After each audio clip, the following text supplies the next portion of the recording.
Yes. Talking about relevance, which has already come so many times earlier in the conversation. Now, you have worked actively ahead of the times in terms of integrating technology and STEM in your curriculum. NEP 2020 also informs about, curricular integration of essential subjects, skills, and capacities. So it mentions introducing contemporary subjects, in fact, such as artificial intelligence, design thinking, holistic health, organic living, environmental education, global citizenship education at relevant stages. So integration of these contemporary subjects. So what are some of the contemporary curriculum level integrations that you have already introduced or are planning to introduce in your school? So I will like to step by step go towards it. Right. I had already spoken about an amalgamation of artificial intelligence, automation, virtual reality, augmented reality, and digital marketing, all this. We have spoken of all this amalgamation is going to definitely revolutionize the education sector. A few of this have already been, we have already looked into it, considering it. Already considered, I would say a few, but there are a few that we definitely need to look at. And my first thing is on artificial intelligence, because I feel it is an integral part of first to learn, to understand it. What I felt is it's an integral part of digital learning, no doubt about it. I feel the artificial intelligence based ICT apps that are there should be made more available for creating digital contents, because as I was preparing a few digital contents, I felt that was very important. Then artificial based tools. Again, this is something which I feel I definitely will like to implement in a few months. I feel these tools are very helpful to calculate the attainment and alert the faculty where a student is falling short of that expected attainment. And then what are the remedies? What is the remedial action that has to be taken? I feel it's extremely important for skill analysis of the students' performance, and we should be able to provide them the tailor-made contents for improvisation. People normally misunderstand artificial intelligence as a replacement to the traditional teaching methodology, but I don't think it is. In fact, I only feel that it augments the ability of the faculty to provide a proper guidance at the right time. We can identify the learning disabilities of the students and immediately, without wasting any time at an early stage, we can rectify that, is what I felt. Then the next is a very important factor I felt was the design thinking, which already we have started, implementing, is a process that would help to apply the human-centric techniques to solve any kind of problems in a creative and an innovative way. Now, this way of thinking, like questioning, I feel questioning the problems, the assumptions, and also questioning the implications, reframing the problems in human-centric ways, having all this creative, making the students create ideas. Right. Okay. And, so that creating ideas and especially having a brainstorming session, you get so many more ideas and adopting them with a hands-on approach. So I feel, in short, there should be 5 phases. The first is the emphasis with the users. Okay, you have to emphasize on the user, then define the requirements of the user. And also, what are the problems of the users? All these things have to be taken into consideration. Ideate by creating ideas for innovative solutions. Then next would be, I would create the solutions. And after creating, we need to test the solutions. So these 5 steps for design thinking will definitely, I feel, would be beneficial.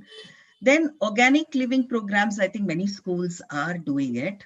There are various ways that they, look into it, and that is modern ways of taking care of the environment. So unless we create those modern ways of taking care, like creating an organic garden in the school and ask the students to, actually maintain it, then learning the importance and sustainability of pure living, importance of usage of this organic vegetables and fruits. Also teaching the students the recycling, which is very important, recycling program. And last but not the least is to teach the students about how to reduce the carbon footprints on the earth. Then global citizenship, again, we have already started with that citizenship education. This is a form of civic learning that involves students to actively participate and take on the issues that are relevant globally. You have an issue, look at it uh, globally. This will bring a sense of belongingness. Okay, and that is something which is very, very important in the world. You are suffering, which are the other countries who are suffering, who have overcome. See, unless we do a small research on all these things. Yeah. So I feel this globalization of education is extremely important. And especially now when there is so much information available, Right. make the best use of it. How you can collaborate with schools abroad, Yeah. what are they doing, we are doing it in this technique, what are they doing, these things are something which is very, very important. Now in the schools, these are the areas which I would like to talk on. In school, how we are using it. Okay. So as you all know that using technology in teaching and various tools for content development and a lot of stimulations, because I feel and wonderful approach, our physics department uses a lot of the PhD stimulations. It is so amazing for a child to understand the concepts. Then yes, we are planning looking towards artificial intelligence usage on so that we can look into the attainment part. And also, as I said, design thinking, how we are using that is uh, in the classroom scenario. um, the children are asked to form their own business, okay, wherein they put in their ideas, the hypothetical business. It's all hypothetical business that they are asked to develop, like in subjects like accounts, business studies, economics. You can definitely uh, integrate all the three subjects into it. All the three subjects is what our teachers do, and make business grow, develop as per the progress of your curriculum. That's the Okay. best. You're connecting it with the curriculum. You're not doing something different. It Right. is happening in the classroom during the Yeah. class hours. Yeah. So I don't believe in barriers in your departments. There should be no barriers unless they get together and decide on, this is the business, this is the idea, the hypothetical business that the children are coming up with. Okay, accountancy, that department will look into how the finances have to be taken, economics. So every subject is integrated in the curriculum. And then comes the importance of healthy living. We definitely look into, since we have this meditation, yoga, then we have talks on uh, you healthy living, the food that has to be, intake. And even if they look into the junk food, what should be the level of it, how many days a week. So all these Right. things we talk on regular basis, and regular exercises. We do have environmental education as a subject in the school. Besides that, our students do a lot of environmental other activities, spreading the awareness of, say, no to plastic. Then they prepare bags, newspapers are there. They prepare bags out of it, go to the shops. I think, the location of our school. So Yeah. all the shopkeepers are benefited because these people make and they give it to them, because otherwise those, they are not going to sit and make. So at Yeah. least let them use less of plastic bags. So this is an ongoing thing that our students do. Then we have taken up programs like cleaning up the lakes, So we are associated with organization WWF, in fact, very closely associated with Farida Tampal, who helps, get us these lakes for cleaning, and they take the initiative to take the children for cleaning the lake. Like they've gone to Fox Sagar Lake. Oh, interesting. Yeah. Yeah, that so those things, so a lot of environment related. There was also interestingly, I remember uh, just I would say a year ago, there was a set of students from class 9 who came up with a plan, and they submitted it to the management, saying that Okay. with a proper map, how the water that they use in the wash basins to wash their hands, that can Okay. be, and what are the pipelines connections that has to go to the flush tank, and where is the, Oh, yeah, so recycle small things that can be done in the school. Then right. switching off as they walk, the general practice is, if I see any paper on the floor or any teachers, we are supposed to pick it up and put it. If the go for my rounds, the fans or anything is switched on, so I will make an attempt to switch it off so that the others look at it. Solar paneling, all this, we're trying to conserve, teach the children how to conserve energy. So this is going to be, so also, lot of talks on how to reduce the carbon footprints, and how harmful it is to the earth. So these things are all practiced. So this is going to be an ongoing thing, and we look forward to more activities for the Yeah. children. Right. So it might be a very challenging task for you as a school. I think I did not tell about one very important thing, no, the global. I've missed that out. Yes. So I just wanted to give an insight to what is a program that we did right from pre-primary to class 12, not Okay. missing out any of the classes. So we had the pre-primary students who looked, who called their project as Green Fest, a global Okay. outlook.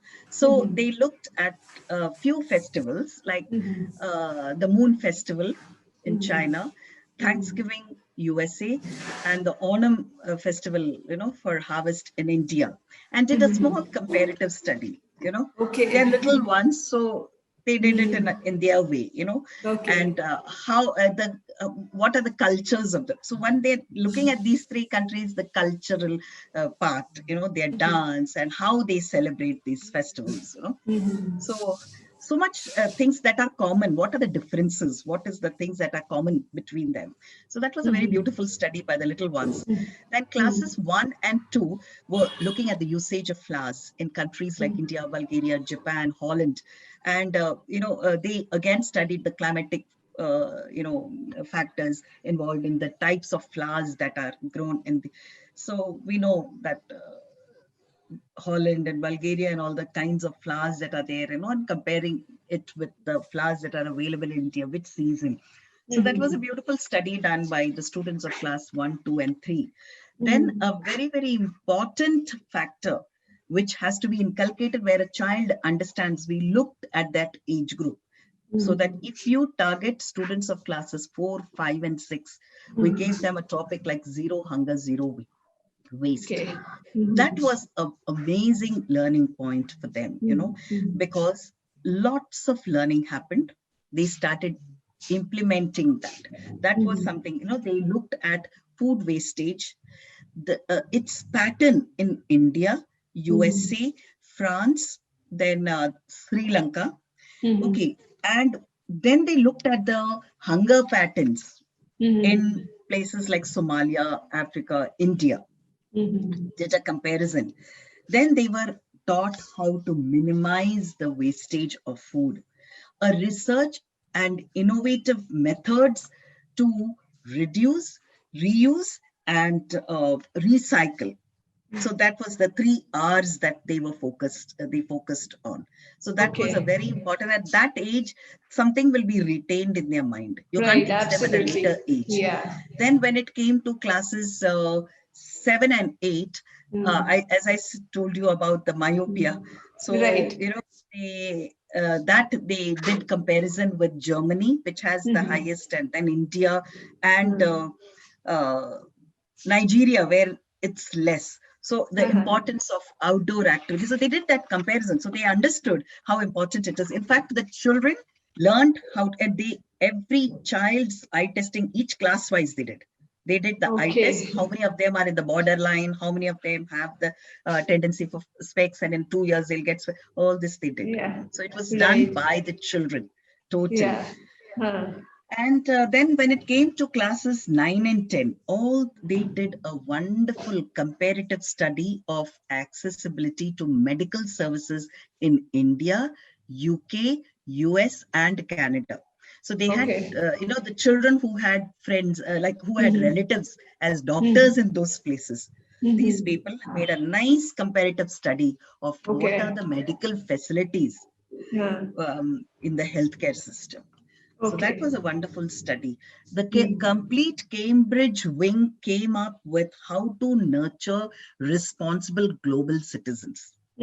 So all the requirements like leadership qualities. So on 4th of February is supposed to be the International Leadership Day. So all of them took an oath, and the same oath was taken by students in Vietnam. So there was a nice, healthy exchange of what we are doing and what they did. So a lot of activities related to that, how to bring in those qualities in you to be a global citizen. So that was a stepping stone for a gateway to global education, which was taken care by the classes 11 and 12. They did an amazing research. What are your requirements? And all the courses available in universities in US, UK, Singapore, India. There are children who come to India too. So they went to Osmania University, they went to Nizam College and looked, took interviews of students who have come from Nigeria and places like that. Why did they come? Why did they choose India for these? So that was a wonderful, healthy and it is now in our library as a reference material for students who are going abroad to study. So that was, this is a big global, community education that we ensured that we begin with, and we began with it last year, which will continue. Yes. Wow, there's so many things you have shared, definitely. And I think that makes me much more curious, because I have seen in education the role of school leader for so many years, and it's been very challenging indeed. And it's an admirable role to play that we see. And with the subjects and with the changes in technology to everything that's been taking place. So I'm curious to know, how do you think we can allocate time to do so many different things, and how do you personally do? Also, do you think that we can make certain changes in our allocation time to what we used to allocate time to certain subjects before, and how we can shift that today to different subjects in terms of making it much more holistic for children? What are your thoughts on this? Yeah. See, what I feel is, it can never be a one-man show. Yeah. It has to be a teamwork. We're teaching children how to do teamwork. Right. And unless we do teamwork, and ideas can never come single-handedly. So as I said, it has to be a brainstorming session. Like when we were given an opportunity to look into the global learning, what we did was the primary and the senior, a few people formed a team, and we had this brainstorming sessions, which each felt that what they can integrate in their subjects. See, this is not something that you have to do away from, and it is like you're dedicating certain time for that. No. Unless things are integrated, you can never come up with any kind of activities done in the school. Because the moment you say this year we have to do this, they'll ask, when will we do our studies? Yeah, right. When are we going to complete the syllabus? So no. Completion of syllabus, doing the restoration and remedial for restoration and enrichment, everything should happen. But let's see how we can integrate it. Be with the departments. When they are integrating, my policy is, unless it is not like, you be a hierarchy and you tell them do this. No. Yeah. Be with every department. If I have something to be discussed with the physics department, I'm not going to call them to my office, because that's a different scene. Why not I go to the department, sit with all the teachers, because nowadays hierarchy never will work. We have to get every person in the school to have that ownership to the institution, and only then we can get the best out of every student, every teacher. So that is the only key to the success, wherein we learn how to work in team, and without any, there should be no way wherein you are taking the credit for it. No, because it cannot be a single person's credit. It cannot be. It has to be the institution's credit. The reason is we are able to think the environment that the institution, the management has set is give you the freedom to think, do, go to the, I feel, go to the departments, be with them. You can come up with so many things. And anything you hear anywhere, share it with everybody, say that this is, there should be not, it should be a very, very transparent thing. It is, nothing should be kept hidden, that I don't want to share this with somebody. See, the moment I will make my videos and things like that, that is put in the group for the teachers. I have a maths department group, and I'm definitely a part of that group. I post it there so they can use it with their students. And then I tell them, share it with the children. Let the children benefit with it. So it just goes out. It is not like, I won't say that it is my baby and I keep it with me. No. So I think these are very, very important things that we teach. A child keeps watching what you do. And obviously, when there is a conflict between the staff, then what are we teaching the children? We're teaching them to do the same. Right. So, yeah. It's just wonderful to learn about the culture that you have set in your school and how your entire team is. I wouldn't say I set it as I feel the management has set that culture for us all to grow and be creative.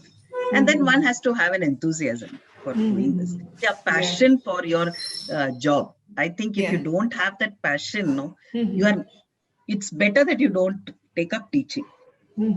Yeah, absolutely. Very powerful. You can't do teaching without passion. Passion has to be there in each one. Absolutely. Yeah. And simple things, small problems of a teacher should be taken as your problem. Yeah. Okay. So the another aspect of NEP 2020 is about restructuring school curriculum and the pedagogy in a new 5+3+3+4 design to optimize learning based on cognitive development of children. So what changes in teaching and learning do you anticipate because of this restructuring? Okay, the NEP restructuring the school curriculum in a new design, 5+3+3+4 is what they have decided on. So the foundation, that means the first stage is the foundation stage of 5 years, where 3 years is purely for preschooling, and the next 2 years is for grades 1 and 2. So the age group here is going from 3 years to 7 years. This is the age group. Now, in this stage, I feel a lot of flexibility is there. There is a multi-level, and everything is play or activity-based learning. And the curriculum and the pedagogy of early childhood care education is emphasized on. So this is something which is very, very important at that stage, because that stage you teach them the right things, give them a hands-on experienced to a lot of things there. That is, that's what the psychologists also say. That's the most crucial stage wherein we handle the children. Early childhood stage is the most crucial stage. You have to handle them in such a way that the rest will not be a problem, because that age goes off, then things are all set. Yeah. So it has to be very flexible, and a lot of flexibility in that. The next stage is the preparatory stage of 3 years. And 3 years is age group between 8 years to 11 years. So it is the, I would say, the primary schooling, that is 3 to 5 years.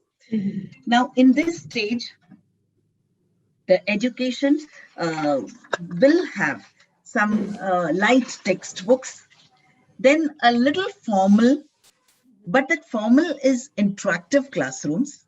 The students will have reading, writing, speaking, physical education, art, language, science, mathematics, everything is introduced to the child. And that is a stage wherein we slowly introduce the subjects. It is a formal classroom, no doubt, but lot of interaction so that learning is, the base is put properly. The base for all your subjects is introduced in this stage. So it's a very, very important, I feel, there your skills have to be definitely taken into consideration. Then comes a little matured stage, wherein it's a middle stage of 3 years, whereas the grades are from 6 to 8 years. Here, the slowly the introduction of subject teachers, specialized subject teachers to handle the subjects is introduced for, and then lot of learning and discussions of abstract concepts of each Okay. subject is taken into consideration. And it's a very important, crucial stage for them. Yeah. Then again, the subjects they will have is science, mathematics, arts, social science, humanities. All the subjects are given equal importance, because we don't know which child will be gearing up for humanities or arts or science. If you can't say that this subject is more important or that subject is more important. Yeah. So the complete experiential learning with each subject and exploration of relation among different subjects will be encouraged.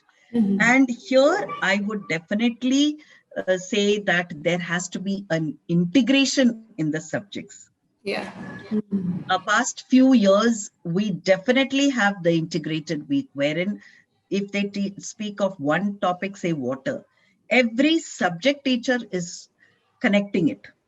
So there is no, like, the students don't even know. One teacher will come and say something, and that would be maybe chemical proportions of it, or it could be a maths teacher who would come and give speed and speed of the boat and all those kind of problems. So what happens is, it is a sort of integration of your subjects, which is Yeah. done. Then this is the place where we can introduce more specialized subjects, can be introduced here. Then comes the crucial stage, that is the secondary stage of 4 years, which is split into two phases. One phase is classes 9 and 10, wherein whatever subjects that have been taken in your middle school is Yeah. definitely going to be taught in more in depth.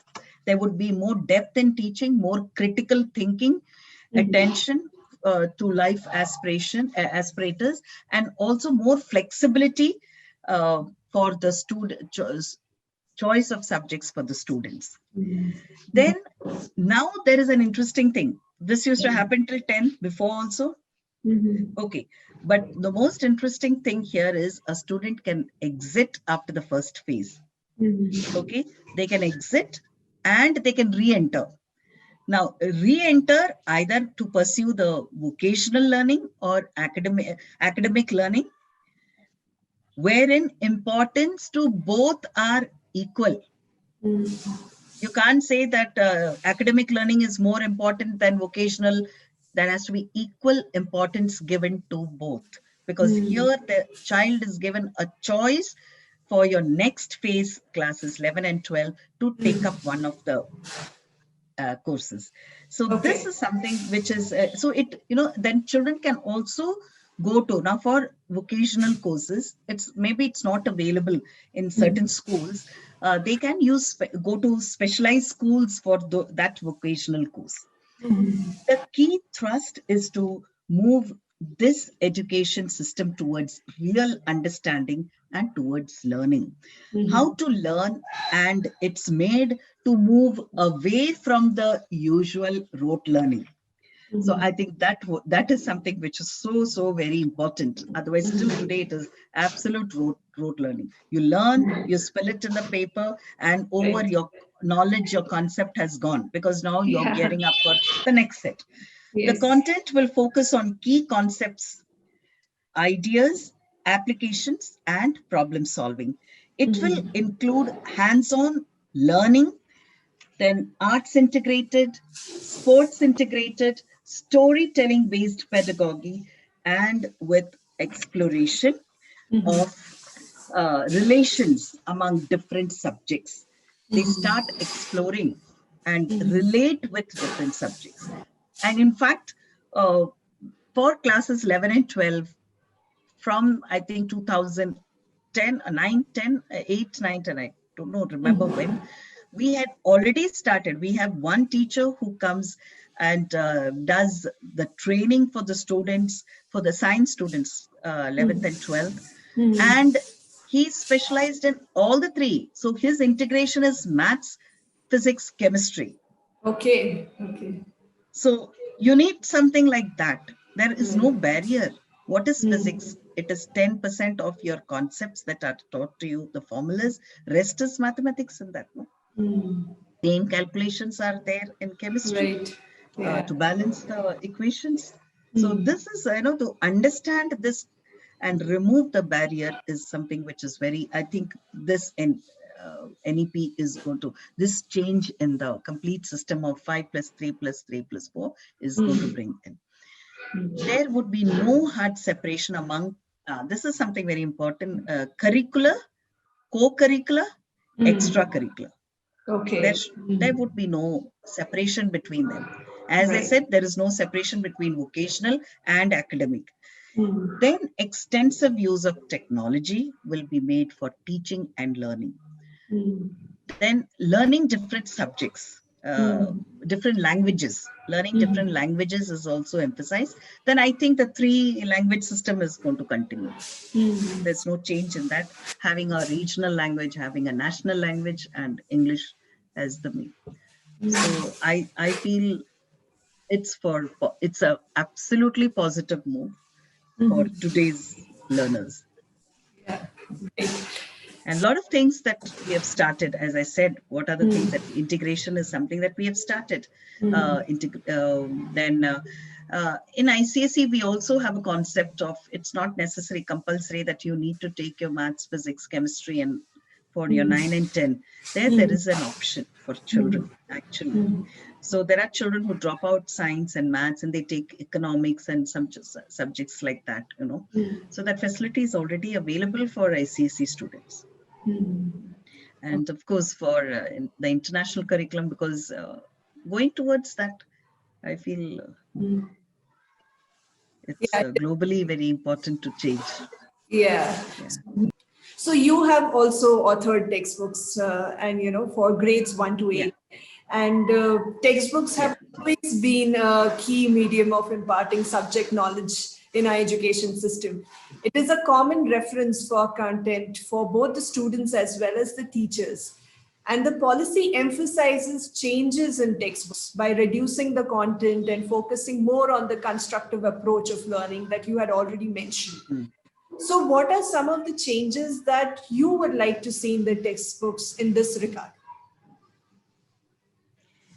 See, firstly, textbooks I have written a few years ago. Now, before that, in 2000, I was working for another institution wherein I was the head of the mathematics department, wherein I had come up with a credit system So imagine so many years ago, it was a credit system with my team of teachers, and we had put it into CDs and handed it over to the institution at the end of the year. It was 1 year's work, Okay. wherein right from class 3 to class 12, I had graded the topics, like how you have the credit system in US. That same format, I had done that. So Okay. I feel uh, the textbooks now, I'm not too happy with the, I know I shouldn't name anything. I think I won't name with a particular textbook, because I feel there is a lot of, I don't know, I'm talking about maybe maths point of view.